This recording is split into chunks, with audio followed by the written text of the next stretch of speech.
C'est l'heure de retrouver le bloc-notes de Franck Tapiro. Bonjour Franck. Bonjour Steve, bonjour les auditeurs. Et merci de nous rejoindre comme chaque semaine en studio et en direct. Franck, vous êtes communicant, vous pilotez les DDF, les Diaspora Défense Force. On a écouté, Franck, en deuxième partie, les analyses de Pascal Zonshine et d'Ariel Bensemoul d'Ennet France sur les premiers effets des annonces de Trump pour l'avenir de Gaza et de ses habitants. On évoque une idée tonitruante, out of the box, qu'on la loue ou qu'on la dénonce. Franck, dans quel camp est-ce que vous vous situez en la matière ? Moi, depuis avant l'élection, la première élection de Donald Trump, j'étais fasciné par le phénomène, surtout d'un point de vue émotionnel. J'avais monté une start-up qui mesurait les émotions. J'avais réussi à démontrer que c'était Trump qui provoquait le plus d'émotions, qu'elles soient d'ordre négatif ou positif. Et ça, c'est bon signe en politique ? C'est très bon signe, puisque ce qu'il faut déjà, c'est casser la barrière de l'indifférence. Donc déjà, être connu en politique, c'est compliqué. Regardez le nombre de politiques que vous et moi, on connaît, on a l'impression qu'ils sont en haut dans les sondages. On regarde, ils ont 2-3% de notoriété. Trump, ce qui est extraordinaire, c'est qu'il s'est appuyé déjà sur sa vie d'abord d'entrepreneur et d'homme de médias. Et donc quand il est arrivé en politique, grâce à qui ? Barack Obama, qui l'a chambré et qui l'a humilié pendant une soirée. Il dit, moi je serai président de la République. Et là, il a fait tout ce qu'il fallait pour le devenir. Il a joué sur la corde émotionnelle. Et c'était vrai, avant son élection, je me faisais insulter, on croyait que j'étais pro-Trump, d'ailleurs. Non, je juste analysais en fait le phénomène Trump. Et malheureusement, pour eux, il a gagné exactement là où je m'y attendais. C'est qu'il a non seulement gagné sur les émotions, il a réussi face à Hillary Clinton à attirer le vote des femmes américaines. Pourquoi ? Parce que les femmes américaines n'ont pas voté pour Hillary. Au regard de ces incidents judiciaires. Vous savez pourquoi ? Parce que c'est émotionnel. Les femmes américaines n'osaient pas le dire en déclaratif, mais elles ont voté contre Hillary. Pourquoi ? Parce qu'elle avait pardonné son mari adultère. Et en fait, en gros, les femmes estimaient aux États-Unis qu'elle les avait trahis. Donc, première erreur. Ensuite, il y a eu l'histoire du Capitole qui était une catastrophe. Donc, tout le monde s'est dit, il est mort, il est foutu. C'est la fin de sa vie, politique. Et quand il est revenu, pareil, tout le monde a dit, mais enfin, ça va pas, mais il tiendra pas ni contre Biden, ni contre Kamala Harris. Et là-dessus, pareil. Il continue avec des émotions, mais là, c'est des émotions ultra fortes. Quand il sort le truc sur les migrants qui mangent les chats et les chiens, on se dit, mais il est devenu dingue. Vous savez, tout le monde dit, il est fou. Alors, ça arrange tout le monde. Comme ils ne comprennent pas, ils le mettent dans la case fou. Mais quand on traite quelqu'un de fou, Steve Jobs, il y a eu Bernard Tapie, il y a que des stars qui sont considérés comme fous, c'est quand ils sont out of the box, en dehors du cadre. Donc on peut faire dire qu'ils sont dingues, tout simplement parce qu'on n'a pas peut-être le logiciel pour les comprendre. Non. Il a parfois dépassé très largement la ligne rouge. Mais Donald Trump n'est pas fou. Pourquoi ? Avec un truc comme ça, vous donnez cet argument à n'importe quel homme ou femme politique américain, il se plante, il n'est même pas élu par son propre parti. N'oublions pas que c'est les républicains qui sont le premier ennemi de Donald Trump. Les républicains, je dis bien, son propre parti, qui essaie de le flinguer depuis la première élection.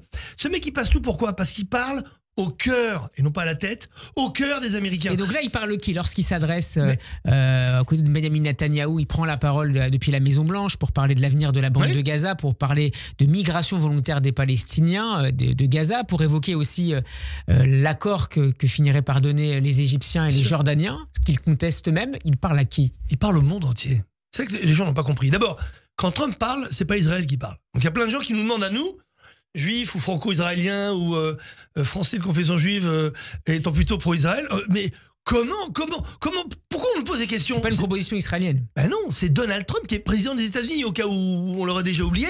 Il parle pas au nom d'Israël. Donc au nom du président des États-Unis, donc qui représente la nation américaine, il s'adresse au monde entier. Et ensuite, il s'adresse au monde arabe. Et après, vous savez, on redescend, c'est des cercles concentriques. Et après, surtout aux pays arabes qui s'émeuvent depuis le 7 octobre du peuple palestinien, de ce qu'il en reste plutôt, parce qu'il y a deux peuples palestiniens. Il y a celui du Hamas, que j'appelle de Gaza, et celui de Judée-Samarie, ce qu'on appelle le Cisjordanie. C'est pas le même. N'oublions pas qu'ils n'ont pas voté pour les mêmes, etc. Donc, admettons qu'on fasse un gros paquet. Lui s'adresse finalement à tous ces pays arabes qui parlent au nom de ce peuple, mais qui est incapable de le prendre en responsabilité. Est-ce que la Jordanie fait quelque chose pour les Palestiniens alors qu'il y a 75% des Jordaniens qui sont d'origine palestinienne ? Non. Est-ce que les Égyptiens font quelque chose pour les Palestiniens ? Non. Les Libanais, c'est une manière rien. de les contraindre à agir et à prendre leurs responsabilités. De leur dire, prenez vos responsabilités. Vous n'arrêtez pas de critiquer Israël, vous critiquez les États-Unis, alors occupez-vous-en, vous, des Palestiniens. Et c'est ça qu'il fait merveilleusement bien. Il faut le dire et le répéter. Donc, nous, ça ne nous impacte pas, sauf de façon indirecte. On n'est pas responsable de ses propos, mais quelque part, c'est une très bonne nouvelle. Contrairement à ce que tous les observateurs, psy, etc. vous disent, il ne raconte que des, excusez-moi, conneries. Parce que ce sont des conneries. Regardez, depuis qu'il est, même pas à la Maison-Blanche, depuis qu'il est élu président, regardez les changements changements dans la planète. Regardez les changements, la guerre s'est arrêtée. Tout s'articule autour de ses idées, de ses propositions, de ses menaces. Mais parce qu'il dit ce qu'il fait, il fait ce qu'il dit. Il a signé des décrets, une vingtaine de décrets. Regardez ce qu'il a fait. Regardez par rapport au wokisme, par rapport à l'immigration illégale. Regardez même, il a renvoyé 546 Algériens à Alger. Vous croyez que le gouvernement algérien les a renvoyés aux États-Unis? Mais non, parce que c'est Donald Trump. Donc arrêtons de le prendre pour un dingue. Est-ce que c'est faisable pour Gaza? Il y a quasiment 2 millions d'habitants à Gaza qui, a priori, n'ont pas forcément envie de quitter leur territoire. Ils ont envie de quoi alors? Je ne sais pas, il faut leur demander. Et ben voilà, mais c'est exactement ça la problématique. On n'arrête pas, puis bon, il y a quelque chose qui me dérange. Il parle de migration volontaire, donc ça suppose leur accord. Ok, Steve, mais il y a quelque chose qui me dérange. Depuis le 7 octobre 2023, on entend dans le monde entier « From the river to the sea, Palestine will be free ». Et ça ne choque personne, à part les Juifs ou les Israéliens. Et là, parce que Trump, en quelques jours, dit on va éparpiller, façon puzzle, les Palestiniens, transformer ça en Côte d'Azur, c'est ses propos. Et là, ça choque le monde entier. La Riviera du Moyen-Orient. Non mais c'est quand même dingue. From the river to the sea, ça veut dire l'extermination de 9 millions de personnes. Il n'a pas parlé de l'extermination d'un peuple. Il a dit régler le problème à sa façon. Donc il les éparpille, il construit... Même s'il est un peu revenu, il a parlé de déplacement de population, enfin pas dans ces termes-là, définitif au départ mardi, la Maison-Blanche a corrigé, c'est temporaire, le temps de reconstruire Gaza. Oui, mais il n'y a aucun interlocuteur sérieux dans le monde aujourd'hui qui vous dira que le problème palestinien pourra se faire sans mettre autour de la table la Jordanie et l'Égypte. C'est impossible. Donc, où on veut régler la problématique, moi je parle de la problématique palestinienne, parce que pour moi la cause est morte le 7 octobre, et à ce moment-là il faut écouter Trump et dire on va mettre la Jordanie autour de la table, on va mettre l'Égypte autour de la table, on va mettre les Émirats, on va mettre l'Arabie Saoudite, tous ceux qui veulent avancer vers un climat de paix, avancer vers les accords d'Abraham, avancer pour faire de cette région enfin, non pas une région qui génère de la haine, de la violence, mais générer un espoir. Et à ce moment-là, on est tous responsables. C'est trop facile de dire, c'est Trump et les Israéliens qui, une fois de plus, doivent prendre leur responsabilité, l'avenir des Palestiniens dans leur ensemble. Donc encore une fois, est-ce qu'on est dans une logique transactionnelle il fait tapis pour parler comme les joueurs, pour obliger aussi certains à faire des concessions et se retirer ensuite sur une base un peu plus modérée. Soyons clairs, évidemment qu'il fait tapis, all-in comme on dit en anglais, mais il n'y a que lui qui a des cartes. Les autres n'ont rien. Donc il a les cartes, il a les jetons, il a le casino. Et il a l'hôtel avec la Trump Tower au-dessus. C'est lui qui a la main aujourd'hui. Donc on a compris ça et on avance. Ou alors on fait comme tous ces LFistes et autres partout dans le monde, les démocrates, on commence à le critiquer, à dire qu'il est dingue, mais lui va avancer. Ça va au-delà des LFistes aujourd'hui. Bien sûr. Mais y compris le Quai d'Orsay, l'Élysée. Si vous voulez qu'on en parle du Quai d'Orsay, quelle partie du Quai d'Orsay? Les 2 tiers qui sont pro-arabes depuis 1980 et les accords de Barcelone, ou ceux qui essayent de résister à l'interne pour faire passer une autre voie? Je dis pas pro-Israël, je ne rêve pas. Mais c'est ça le Quai d'Orsay, arrêtons. Vous savez très bien que comment on peut avoir, on est le seul pays au monde qui a une double diplomatie, à l'Élysée et au Quai d'Orsay. Même quand on a des présidents comme Emmanuel Macron, pour qui le régalien est important. Donc encore une fois, il faut être réaliste, il faut regarder les choses telles qu'elles sont. On a un Trump aujourd'hui qui est en train de changer la donne au Proche-Orient, qui est en train de donner peut-être un espoir, un avenir. Oui, mais sur la table, les choses qui fâchent. Qu'est-ce qu'on va faire des Palestiniens? Mais ça fait depuis avant 48 qu'on se pose la question. N'oubliez pas que les Palestiniens ont toujours refusé un État. Toujours. Il n'y a jamais eu d'État palestinien.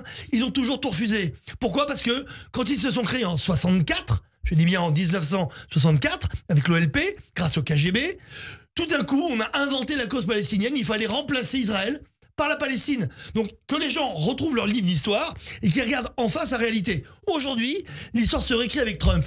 Et moi, je peux vous dire, au contraire, au lieu de le prendre pour un dingue, il faut s'asseoir autour de lui.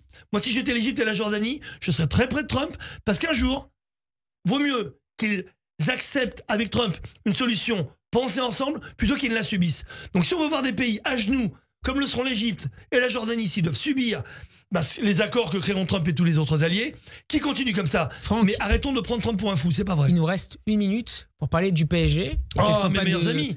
Des abonnements que vous appelez de vos voeux, oui, en tout cas à titre personnel d'abord et puis plus largement. Alors j'appelle évidemment la campagne de désabonnement parce que vous savez j'ai essayé de traiter ce problème à l'amiable depuis le tifo de la honte et tout.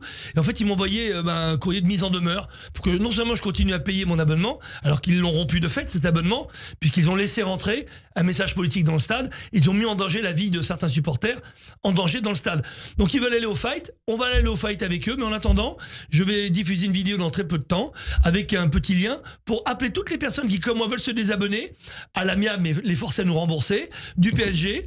Et à ce moment-là, on va faire pour les derniers mois de la saison. Oui, bien sûr, on va faire une action collective. Il est hors de question de remettre un pied au parc avec ce qu'on a vu. Non seulement le jour de l'Atlético de Madrid avec ce tifo de la honte, mais contre Saint-Etienne, où carrément ils ont invité des graffeurs à taguer Free Palestine, Free Gaza. Donc encore une fois, on peut pas se mettre le doigt dans l'œil, se boucher les oreilles, se boucher, en disant qu'on n'a rien vu. Un éléphant dans le jardin, on n'était pas au courant. Ils ont menti. Ils ont essayé de rectifier les choses. Comment? En faisant croire qu'ils allaient virer les supporters, ils l'ont jamais fait. Donc nous, on va s'en aller. On est des supporters qui ne pouvons supporter que Paris se foute de notre gueule. Merci beaucoup, Franck Tapioral. Merci à vous.